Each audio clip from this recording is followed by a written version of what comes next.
தமிழ் அப்படியே டென்ஷனாக யோசிச்சுட்டு இருக்காங்க. இங்கே என்னதான் நடக்குது ஒன்றுமே புரியலையே. எல்லாரும் ஒரு மாதிரி இருக்காங்க. எல்லாருமே ஒரு மாதிரி இறுக்கமாக இருக்காங்க. ஒரு விஷயத்தையும் சொல்ல மாட்டாங்க. நம்ம நேரில் போய் கேட்கலாம். கண்டிப்பாக இது கட்சி விஷயமா இருக்கும்னு எனக்கு தோணலை. ஏதோ ஒரு பெரிய விஷயம் போயிட்டுருக்கு. நேர்லேயே நம்ம போய் கேட்கலாம் அப்படின்னு சொல்லிட்டு உள்ளே போகிறாங்க. போனோடனே எங்கள் அம்மாச்சி உட்காந்துட்டு இருக்காங்க. அவங்க அத்தையும் உட்காந்துட்டு இருக்காங்க. அம்மாச்சி சொல்லுங்கள், இங்கே ஏதோ ஒரு பெரிய பிரச்சனை போயிட்டுருக்கு. எனக்கு தெரியணும் என்ன பிரச்சனை போயிட்டுருக்கு. தயவு செய்து சொல்லுங்கள். நீங்கள் சொல்லி தான் ஆகணும் அப்படின்னு தமிழ் கேட்குறாங்க. அப்போ கூட எதுவுமே சொல்லவே இல்லை. அத்தை நீங்களாச்சும் ஒரு வார்த்தை சொல்லுங்கள், தயவு செய்து சொல்லுங்கள். இங்கே என்ன பிரச்சனை போயிட்டுருக்கு. இங்கே ஏதோ பெரிய பிரச்சனை போயிட்டுருக்கு அத்தை, எனக்கு சொல்லுங்கள் அப்படின்னு சொல்லிட்டு தமிழ் கேட்குறாங்க. எல்லாருமே அப்படியே பார்க்குறாங்க. அதுக்குள்ளே மலர் வந்துடுறாங்க. மலர் வந்தோடனே சொல்லுங்கள், யாராவது சொல்லுங்கள், உண்மையை சொல்லுங்கள் அப்படின்னு சொல்லிட்டு அப்படியே தமிழ் பயங்கரமாக கத்துறாங்க. அப்போ மலர் வந்து அப்படியே அழறாங்க. அப்படியே ஹக் பண்ணிக்கிறாங்க. என்னக்கா சொல்லுங்கள், என்னதான் நடக்குது, இங்கே என்னதான் நடக்குது, சொல்லுங்கள் சொல்லுங்கள் அப்படின்னு சொல்லிட்டு தமிழ் அப்படியே கத்தி கேட்குறாங்க. இல்லை தமிழ், சேது ஐயாக்கும் தாமரைக்கும் கல்யாணம் முடிவு பண்ணியிருக்காங்க அப்படின்னு சொல்கிறாங்க. அதை கேட்டோடனே அப்படியே தமிழ் ஷாக் ஆகுறாங்க. என்ன சொல்கிறீங்கக்கா, என்ன சொல்கிறீங்க, கல்யாணமா, ஏன் வீட்டுக்காருக்கா, எதுக்கு, நான் உயிரோடு இருக்கும்போது அவருக்கு எதுக்காக கல்யாணம் பண்ணுவீங்க அப்படின்னு சொல்லிட்டு அப்படியே தமிழ் கத்துறாங்க. அதுக்குள்ளே கரெக்டாக சித்ரா, ஈஸ்வரி எல்லாருமே அங்கே வந்துடுறாங்க. தாமரையோட அம்மா சொல்கிறாங்க, இங்கே பாரு, உனக்கு இங்கே என்ன நடந்ததுன்னு தெரியுமா அப்படின்னு சொல்லிட்டு கேட்குறாங்க. உனக்கு ஒன்று தெரியுமா, உன் வீட்டுக்காரருக்கால சேது அவன் குடிச்சிட்டு வந்து என் பொண்ணை கெடுத்துட்டான். அதை என் அண்ணன் கூட கண்ணால் பார்த்தாரு, புரியுதா. அதுக்கப்புறம் தான் நான் வந்து நியாயம் கேட்கும் போது அவர் கல்யாணம் பண்ணி வைக்கிறேன்னு ஒத்துக்கிட்டாரு. இப்போ கல்யாணம் நடக்க போகுது அப்படின்னு சொல்கிறாங்க. கிடையாது, கண்டிப்பாக கிடையாது. நீங்கள் சொல்கிற எதையுமே நான் நம்பவே மாட்டேன். என் புருஷன் அப்படியாப்பட்டவர் கிடையவே கிடையாது. அவர் என்னை தவிர வேற ஒரு பொண்ணு ஏறெடுத்து கூட அவர் பார்க்க மாட்டார். என்னை அவர் காதலிச்சு நான் தான் வேணும்னு சொல்லிட்டு என்னை கல்யாணம் பண்ணிட்டு வந்தவர். அவர் கூட நான் வாழ்ந்திருக்கேன், எனக்கு தெரியும் அவரை பற்றி. அவர் எந்த காரணத்தை கொண்டு ஒரு தப்பும் அவர் பண்ண மாட்டார். அவர் தப்பு பண்ணுறவரும் கிடையாது. அந்த கடவுளே வந்து சொன்னால் கூட நான் அவர் கெட்டவர் நம்பவே மாட்டேன். இதில் ஏதோ தப்பு நடந்திருக்கு, ஏதோ சூழ்ச்சி நடந்திருக்கு அப்படின்னு சொல்லிட்டு தமிழ் அப்படியே கத்துறாங்க. இங்கே பாரு, நீ எதுக்காக இப்போ கத்திட்டுருக்க, நீ கத்துறதுலாம் இங்கே யாரும் கேட்குற மனநிலையில் இல்லை, புரியுதா. உனக்கு ஒன்று தெரியுமா, இங்கே என்ன முடிவு எடுத்தாலும் அது என் அண்ணன் தான் எடுக்கணும். என் அண்ணன் முடிவு எடுத்துட்டாரு. என் பொண்ணுக்கும் சேதுக்கும் கல்யாணம் நடக்க போகுது. வேற ஒருத்தவனா இருந்தால் இந்நேரம் போலீஸ் ஸ்டேஷனில் பிடிச்சி கொடுத்து அவன் கை கால்லாம் உடச்சிருப்பேன். என் அண்ணன் பையன்றதுனால என்னால் எதுவுமே பண்ண முடியல. அதனால தான் நான் கல்யாணம் பண்ணி வைக்கிறதுக்கு சம்மதம்னு சொல்லியிருக்கேன், புரியுதா. உன்னோட முடிவெல்லாம் இங்கே யாரும் எதிர்பார்க்கல. என் பொண்ணுக்கு கண்டிப்பாக கல்யாணம் நடக்கும் அப்படின்னு சொல்லிட்டு தாமரோட அம்மா அப்படியே கத்துறாங்க. ஈஸ்வரியை சொல்கிறாங்க, ஆமாம், உன் புருஷன் தப்பு பண்ணால் அதனால் கல்யாணம் பண்ணி வைக்கிறாங்க. உனக்கு என்ன பிரச்சனை, உனக்கு இதுக்கு எந்த சம்மந்தம், போய் ஏதாவது ஒரு மூலையில் பார்த்து உட்காந்துட்டு அழுவு போ அப்படின்னு ஈஸ்வரி சொல்கிறாங்க. அதை கேட்டோடனே அப்படியே தமிழுக்கு கோவமாக வருது, பயங்கரமாக கோவம் வருது. கண்டிப்பாக என் புருஷன் எந்த தப்பும் பண்ணுறவர் கிடையாது. இப்போவும் நான் சொல்கிறேன், என் புருஷன் எந்த தப்பும் பண்ணுறவர் கிடையாது அப்படின்னு சொல்லிட்டு தமிழ் அப்படியே கத்துறாங்க. இங்கே உன் பேச்செல்லாம் இங்கே கேட்குற நிலைமையில நாங்கள் இல்லை, சரியா, நீ போ அப்படின்னு சொல்லிட்டு அங்கேருந்து எல்லாருமே போகிறாங்க. என்ன அம்மாச்சி, என்ன தான் நடக்குது, இவ்வளோ பெரியவங்க நீங்கள் வீட்டில் இருக்கீங்க, இப்படி ஒரு அநியாயம் நடக்குது, இதெல்லாம் பார்த்துட்டு இருக்கீங்களே அப்படின்னு சொல்லிட்டு தமிழ் சொல்கிறாங்க. எதுவுமே சொல்லவே இல்லை. அம்மாச்சி அப்படியே அமைதியாக இருக்காங்க. அங்கேருந்து அப்படியே வெளியே போகிறாங்க. வெளியே போனோடனே ஒரு மாதிரி டென்ஷனாக யோசிச்சுட்ருக்காங்க. அதுக்குள்ளே அங்கே மலர் வராங்க. உண்மைதான் தமிழ், இங்கே நடந்தது எல்லாமே உண்மைதான், நானே என் கண்ணால் பார்த்தேன் அப்படின்னு சொல்கிறாங்க. பார்த்துருக்கலாம்க்கா, ஆனால் அது உண்மை கிடையாது, கண்டிப்பாக கிடையாது. என் புருஷனை பற்றி எனக்கு தெரியும், தங்கமானவர். அவர் என்ன தான் விரும்பி கல்யாணம் பண்ணிட்டு வந்து என் கூட எப்படி வாழ்ந்தார், என் மேலே அவர் எவ்வளோ உயிரை வச்சுருக்காரு, எல்லாமே எனக்கு தான்க்கா தெரியும். யார் சொன்னாலும் நான் நம்ப மாட்டேன். என் புருஷன் தப்பு பண்ணுறவர் கிடையாதுக்கா. அவங்க மூளையில் போய் உட்காந்து அழ சொன்னாங்க. நான் மூளையெல்லாம் உட்காந்து அழமாட்டேன். எதுக்காக அழணும், ஏன் அழணும், என் புருஷன் நல்லவர், என் புருஷன் 100 மடங்கு நல்லவர், எனக்கு தெரியும். நான் எதுக்காக அழணும், நான் அழணுன்ற அவசியமே இல்லை. கண்டிப்பாக இதை நான் இப்படியே விட மாட்டேன் அப்படின்னு சொல்லிட்டு தமிழ் அப்படியே கத்துறாங்க. என்ன தமிழ் உன்னால் பண்ண முடியும், கல்யாணம் முடிவு பண்ணிட்டாங்க, ஒன்றுமே பண்ண முடியாதே அப்படின்னு சொல்கிறாங்க. ஐயா முடிவு பண்ணிட்டாரு அப்படின்னு சொல்லிட்டு. யார் முடிவு பண்ணாலும் பரவாயில்லக்கா, அதுக்கான நேரம் இருக்குல்ல, அதுக்குள்ளே நான் இந்த உண்மையை கண்டிப்பாக நான் கண்டுபிடிச்சி நான் நிரூபிப்பேன் அப்படின்னு தமிழ் சொல்கிறாங்க. முடியுமா தமிழ், உன்னால் பண்ண முடியுமா அப்படின்னு மலர் கேட்குறாங்க. கண்டிப்பாக முடியும்க்கா. ஆமாம், அவர் ஏன் எதுவுமே பேசவே மாட்டார், அப்படியே அமைதியாக இருக்கார், நான் போய் அவர்கிட்டயே கேட்குறேன் அப்படின்னு தமிழ் சொல்கிறாங்க. வேணாம் தமிழ், இப்போ போகாத, எதுவாக இருந்தாலும் அப்புறம் பார்த்துக்கலாம் அப்படின்னு சொல்கிறாங்க மலர். இல்லைக்கா, நான் போகிறேன், நான் இப்பயே போய் அவர்கிட்ட நியாயம் கேட்கணும் அப்படின்னு சொல்லிட்டு அப்படியே கோவமாக போகிறாங்க. எல்லாருமே வீட்டில் தான் இருக்காங்க. இவ எதுக்கு மறுபடியும் வந்திருக்கா அப்படின்னு சொல்லிட்டு எல்லாருமே அப்படியே பார்க்குறாங்க. அப்போ தமிழ் அப்படியே ஆவேசமாக கத்துறாங்க. இங்கே பாருங்கள், என் வீட்டுக்கார் மேலே எல்லாரும் சேர்ந்து வீண் பழி போட்டிருக்கீங்க. என் வீட்டுக்கார் அப்படியாப்பட்டவர் கிடையாது.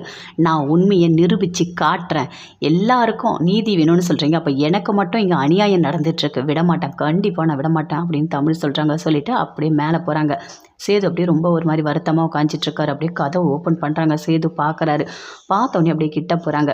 இங்கே பாருங்கள், உங்கள் மேலே விழுந்திருக்கிறது ஒரு வீண் பழி தான். கண்டிப்பாக சொல்கிறேன், அந்த கடவுளே என்கிட்ட வந்து நீங்கள் தப்பு பண்ணியிருக்குன்னு சொன்னால் நான் நம்ப மாட்டேன். ஏன்னா உங்கள் கூட நான் வாழ்ந்திருக்கேன். உங்களை முழுசாக நான் புரிஞ்சுக்கிட்டு இருக்கேன். என்னை தவிர வேறு ஒரு பொண்ணை ஏறெடுத்து கூட நீங்கள் பார்க்க மாட்டீங்க. அது எனக்கு தெரியும். ஏதோ சூழ்ச்சி பண்ணி உங்களை இந்த மாதிரி மாட்டி விட்டுருக்காங்க. நான் அதை கண்டுபிடிக்கிறேன். உங்களுக்கு கல்யாண டைம் இருக்குல்ல, அதுக்குள்ளே நான் கண்டுபிடிச்சி நிரூபிக்கிறேன் யார் கெட்டவங்க யார் நல்லவங்கன்னு. நானாக போயிட்டு ஐயோ என் வீட்டுக்கார மேலே இப்படி பழி போட்டாங்களே, மூலையில் உட்காந்துட்டு அழணும். அப்படி இல்லைனா உட்காந்துட்டு நான் அழமாட்டேன். என்னால் எல்லாமே பண்ண முடியும். நான் பண்ணி காட்டுறேன். உங்கள் மேலே எனக்கு 1000 மடங்கு எனக்கு நம்பிக்கை இருக்குங்க. நீங்கள் நல்லவர் தான் அப்படின்னு சொல்கிறாங்க. அது சொன்னோடனே அப்படியே சேது பார்க்குறாரு. எதுவுமே பேசவே இல்லை. என் புருஷன் மேலே எனக்கு நம்பிக்கை இருக்குது. கண்டிப்பாக நான் நிரூபிப்பேன் அப்படின்னு சொல்லிட்டு அங்கேருந்து அப்படியே இறங்கி போகிறாங்க. சேது அப்படியே அமைதியாக இருக்காரு. எதுவுமே பேசவே இல்லை. அப்படியே கீழே வராங்க. வந்துட்டு யோசிக்கிறாங்க, இது எதுக்காக இப்படி பண்ணியிருக்காங்க. இது எல்லாமே கண்ணால் பார்த்தேன்னு சொல்கிறாங்க. கண்ணால் பார்க்கறது எல்லாமே உண்மை கிடையாது. எல்லாமே நம்ம தீர தான் விசாரிக்கணும். ஏதோ தப்பு பண்ணி என் வீட்டுக்கார மாட்டி விட்டுருக்காங்க. கண்டிப்பாக நான் அவங்கள கண்டுபிடிக்காமல் விட மாட்டேன் அப்படின்னு சொல்லிட்டு அப்படியே தமிழ் ரொம்ப ஃபீல் பண்ணிகிட்டு இருக்காங்க. தமிழோட அம்மா அப்பா 2 பேருமே சேர்ந்து வண்டியில் போயிட்டுருக்காங்க. ஒரு குட்டியான வண்டியில் அப்படியே பாட்டெல்லாம் பாடிக்கிட்டு ரொம்ப சந்தோஷமாக போயிட்டுருக்காங்க. போயிட்டே இருக்கும்போது ஒரு வர வழியில் ஒருத்தவங்க வராங்க. வந்தவொடனே ஒரு குட்டி பொண்ணை கூட்டிகிட்டு தலையில் வந்து ஏதோ கொண்டு வராங்க. எடுத்துகிட்டு வரும்போது அப்படியே மயக்கம் வருது. கீழே விழுந்து ஒரு ஓரமாக கிடக்குறாங்க. அந்த குழந்தை அழுவுது. அம்மா அம்மா எழுந்துருமா எழுந்துருமா அப்படின்னு சொல்லிட்டு அப்படியே அழுதுகிட்டே இருக்குது. அப்போது இவங்க வண்டியில் வரும்போது பார்க்குறாங்க. பார்த்துட்டு ஐயோ அங்கே பாருங்கள், ஒரு அம்மா விழுந்து கிடக்குறாங்க, குழந்தை வேறு பக்கத்தில் இருக்குது, கொஞ்சம் வண்டியை நிறுத்த சொல்லுங்கள் அப்படின்னு சொல்லிட்டு தாமரோட அம்மா அப்பா 2 பேருமே இறங்கி ஓடி போகிறாங்க. எழுந்துருமா எழுந்துரு அப்படின்னு சொல்லிட்டு அவங்களுக்கு தண்ணியெல்லாம் தெளித்து அப்படியே எழுப்புறாங்க. அந்த குழந்தை அழுவுது. என்னம்மா உங்கள் அம்மாவா? ஆமாம் எங்கள் அம்மா தான் கீழே விழுந்துட்டாங்க அப்படின்னு சொல்லிட்டு அந்த குழந்தை அழுதுட்டுருக்கு. அவங்க 2 பேரும் அவங்கள எழுப்புறதுக்கு என்ன பண்ண முடியுமோ அதை பண்ணிகிட்ருக்காங்க. ஈஸ்வரி எல்லாருமே உள்ளே போகிறாங்க. போன உடனே அப்படியே ரொம்ப சந்தோஷமாக பேசிகிட்டு இருக்காங்க. சித்ரா, ஈஸ்வரி, தாமரை, அவங்க அம்மா 4 பேருமே சேர்ந்து, இங்கே பாரு, அவள் சொல்கிறதெல்லாம் ஒன்றுமே நடக்காது. என் அண்ணன் என்ன முடிவு எடுக்கிறாரோ அதுதான் நடக்கும் தாமரை அப்படின்னு சொல்லிட்டு அவங்க அம்மா சொல்லிகிட்ருக்காங்க. இந்த கல்யாணத்தை யாராலையுமே நிறுத்த முடியாது. கண்டிப்பாக இது உனக்கு தான் அப்படின்னு சொல்லிட்டு இருக்காங்க. ஆமாம் உங்கள் அம்மா சொல்கிறதெல்லாம் கரெக்டு தான். அவள் என்ன பண்ணுவா? அவள் சும்மா கத்திட்டு அடங்கிடுவா. அவளால் என்ன பண்ண முடியும்? நான் நிரூபித்தாச்சு. அதுக்கப்புறம் அண்ணன் தீர்ப்பும் சொல்லியாச்சு.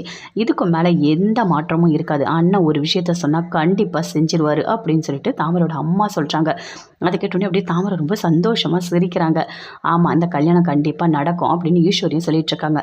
அவள் கிடக்கிறா, அவெல்லாம் ஒரு ஆள். அதை அவள் பேச்செல்லாம் நம்ம எடுத்துகிட்டு பெருசாலாம் நம்ம யோசிக்க வேணாம். கொஞ்ச நாள் அவள் இங்கே இருந்துட்டு அதுக்கப்புறம் அவங்க அம்மா வீட்டுக்கு அவளே போயிடுவா. அவள் இங்கெல்லாம் சேதுவோடலாம் சேர்ந்துலாம் வாழ மாட்டான். நீ தான் பொண்டாட்டியாக வாழ போகிற தாமரை. சந்தோஷமாக இரு. சேதுவோட பொண்டாட்டி இனிமேல் நீ தான், அவள் கிடையாது. அவளாம் இங்கே ரொம்ப நாள் இருக்க மாட்டா அப்படின்னு சொல்லிட்டு சித்ராவும் சொல்கிறாங்க. 4 பேருமே சேர்த்து ரொம்ப சந்தோஷமாக பேசிகிட்டு இருக்காங்க. இந்த கல்யாணம் நல்லபடியாக நடக்கும். யார் நினைச்சாலும் இதை தடுக்க முடியாது. அவள் சவால் தானே விட முடியும். அவள் ஜெயிக்கலாம் மாட்டா, கண்டிப்பாக ஜெயிக்க மாட்டா அப்படின்னு சொல்லிட்டு ஈஸ்வரி, தாமரை எல்லாருமே சேர்ந்து ரொம்ப சந்தோஷமாக பேசிகிட்டு இருக்காங்க. அப்படியே தமிழ் யோசிச்சுட்டு இருக்காங்க. எப்படி அதை நிரூபிக்கணும், என்ன பண்ணலாம் அப்படின்னு சொல்லிட்டு யோசிச்சுட்டு இருக்காங்க. அங்கேருந்து மலர் வராங்க. வந்தவொடனே சொல்கிறாங்க, இங்கே பாருங்கள் அக்கா, எனக்கு ஒரு உதவி பண்ணுங்க அப்படின்னு சொல்லிட்டு கேட்குறாங்க. சொல்லு தமிழ், என்ன வந்தாலும் நான் பண்ணுறேன் அப்படின்னு சொல்கிறாங்க. இல்லை, இந்த மாதிரி ஒரு பழியை போட்டது தாமரை அவங்க அம்மா 2 பேரும் சேர்ந்து தான். அப்போது அவங்க 2 பேரும் ஏதோ ஒரு பிளான் பண்ணி தான் இதெல்லாம் பண்ணியிருக்காங்க. கண்டிப்பாக அவங்க 2 பேருமே நல்லவங்க கிடையாது. ஏதோ பண்ணியிருக்காங்க. இப்போ நம்ம உண்மையை தெரிஞ்சுக்கணுன்னா அவங்க 2 பேரும் சேர்ந்து தனியாக ஒரு இடத்துல பேசுவாங்க. ஏதாவது ஒன்று அவங்க மனசுக்குள்ளே இருக்கட்டும், இல்லை அவங்க பண்ண தப்போ ஏதோ ஒரு வகையில் 2 பேருமே சேர்ந்து பேசிப்பாங்க. அந்த விஷயத்தை நம்ம கேட்டால் கண்டிப்பாக இதை கண்டுபிடிக்கிறதுக்கு ஒரு வழி கிடைக்கும் அப்படின்னு தமிழ் சொல்கிறாங்க. சரி தமிழ், நீ சொல்கிறதெல்லாம் கரெக்டு தான். அவங்க எப்போ பார்த்தாலும் ரூம்குள்ளெல்லாம் போய் பேசுகிறாங்க. நாம் போய் எப்படி அதை கேட்க முடியும் அப்படின்னு மலர் சொல்கிறாங்க. ஏதாவது ஒன்று ஒரு ஜன்னல் வழியாவோ இல்லை கொஞ்சம் கேட்குற மாதிரி ஏதாவது ஒரு வகையில் கேட்க முடிஞ்சால் நீங்கள் கேட்டு எனக்கு சொல்லுங்கக்கா, கண்டிப்பாக ஏதாவது பண்ணலாம் அப்படின்னு தமிழ் சொல்கிறாங்க. தமிழ், என்னால் முடிஞ்ச வரைக்கும் நான் கண்டிப்பாக செய்கிறேன் தமிழ் அப்படின்னு மலர் சொல்கிறாங்க. ஏன்னா என்னால் அடிக்கடிக்கு அங்கே வர முடியாது. நான் வந்தாலே அவங்க சந்தேகப்படுவாங்க. ஆனால் நீங்கள் அங்கே தான் இருக்கீங்க, அதனால் உங்கள் மேலே எந்த சந்தேகம் பட மாட்டாங்க. நீங்கள் கொஞ்சம் கேட்டு சொல்லுங்கள் அப்படின்னு சொல்லிட்டு தமிழ் சொல்கிறாங்க. கண்டிப்பாக நான் பண்ணுறேன் தமிழ் அப்படின்னு சொல்லிட்டு மலர் அப்படியே போகிறாங்க. போயிட்டு யோசிக்கிறாங்க. அவங்க பின்னாடியே போகிறாங்க. அவங்க அம்மா பொண்ணு 2 பேருமே எங்கெல்லாம் போகிறாங்களோ அங்கெல்லாம் அப்படியே ஓரமாக நின்று அப்படியே பார்க்குறாங்க. என்ன பேசுகிறாங்க, ஏதாவது பேசுகிறாங்களா அப்படின்னு சொல்லிட்டு அப்படியே ஒளிஞ்சு கேட்டுட்ருக்காங்க. அவங்களும் போகிறாங்க, எதுவுமே பேசவே இல்லை. அப்படியே ரூம்குள்ளே போகிறாங்க. அப்படியே மலர் கேட்டுட்ருக்காங்க. இவங்க ஏதாவது பேசுகிறாங்களா அப்படின்னு சொல்லிட்டு அப்படியே கவனமாக கவனிக்கிறாங்க. தாமரை அவங்க அம்மா 2 பேருமே சேர்ந்து சொல்கிறாங்க, இங்கே பாரு, இந்த கல்யாணம் நல்லபடியாக நடக்கணும், அது வரைக்கும் வாயை மூடிட்டு அமைதியாக இருக்கணும், எதுவுமே பேசக்கூடாது, புரியுதா அப்படின்னு சொல்கிறாங்க. சரிம்மா, நான் என்னம்மா பேச போகிறேன், நான் எதுவுமே சொல்ல மாட்டேம்மா, ஒரு வழியாக எனக்கு மாமா கிடைச்சா போதும் அப்படின்னு தாமரை சொல்கிறாங்க. இதை எல்லாமே அப்படியே மலர் கேட்டுட்ருக்காங்க. என்ன பேசுகிறாங்க அப்படின்னு சொல்லிட்டு. அப்போ அவங்க அம்மா சொல்கிறாங்க, கொஞ்ச நாள் பொறுமையாக இரு, அதுக்கப்புறம்